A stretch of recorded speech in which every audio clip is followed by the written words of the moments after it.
রাজশাহীতে বিক্ষোভ করছে আন্দোলনকারী শিক্ষার্থীরা। বিস্তারিত জানতে যুক্ত হচ্ছে সহকর্মী বুলবুল হাবিবের সঙ্গে। বুলবুল হাবিব, অনেক আগে থেকেই রাজশাহীতে শিক্ষার্থীরা জড়ো হয়েছে, অবস্থান নিয়েছে, আমরা এর আগের সংযোগেও জানছিলাম। এখন কি অবস্থা দেখছেন, একটু বিস্তারিত জানাবেন। আসলে রাজশাহীতে আন্দোলনকারী শিক্ষার্থীরা 10:30 থেকে এই এখন পর্যন্ত তাদের যে আন্দোলন বিক্ষোভ কর্মসূচি সেটা শুরু করেছেন। তারা আসলে কিছুক্ষণ আগে এইখানে কিন্তু তারা ছিলেন, এখানে আমরা দেখেছি যে তারা এই আগুন জ্বালিয়ে বিক্ষোভ করেন এবং পাশে একটা পুলিশ বক্স ছিল, সেই পুলিশ বক্সে তারা ভাঙচুর চালিয়েছে। এছাড়া আপনার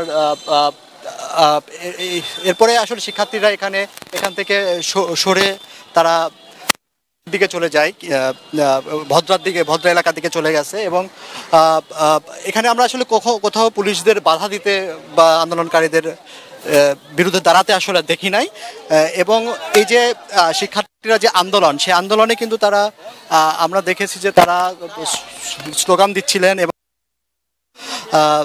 তারা হলো এক দফা দাবির প্রতি সমর্থন জানাচ্ছিলেন এবং আমরা দেখেছি যে প্রায় সহস্রাধিক শিক্ষক, ছাত্র, জনতা তারা একত্রিত হয়ে রাজশাহী প্রকৌশল ও প্রযুক্তি বিশ্ববিদ্যালয় রুয়েট চত্বরে তারা একত্রিত হয় এবং তারপরে তারা সেখান থেকে আসলে তালাইমারি, ভদ্রা হয়ে শহরের বিভিন্ন সড়ক প্রদক্ষিণ করে এবং ওই প্রদক্ষিণ করে কিন্তু তারা তাদের দাবির প্রতি সমর্থন জানাচ্ছিলেন। সেই জায়গা থেকে আমরা তখন দেখেছি যে এই রেলগেট এলাকায় আসলে এখানে যে পুলিশ বক্স ছিল, সেই পুলিশ বক্সে আন্দোলনকারীরা এখানে ভাঙচুর এবং অগ্নিসংযোগ করে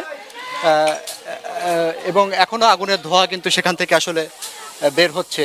তো এর বাহিরে বলা যায় যে এটা ছাড়া এর আগে ভদ্রা এলাকা রেলওয়ে শ্রমিক লীগের কার্যালয়ে তারা ভাঙচুর চালিয়েছে। তবে আমাদের কিন্তু গণমাধ্যম কর্মীদেরকে অনেক সতর্কতার সাথেই কাজ করতে হচ্ছে, কারণ মানে অনেক গণমাধ্যম কর্মীও কিন্তু দুই একজন নানাভাবে বাধার সম্মুখীন হচ্ছে এই আন্দোলনের ফুটেজ এগুলো তোলার ব্যাপারে।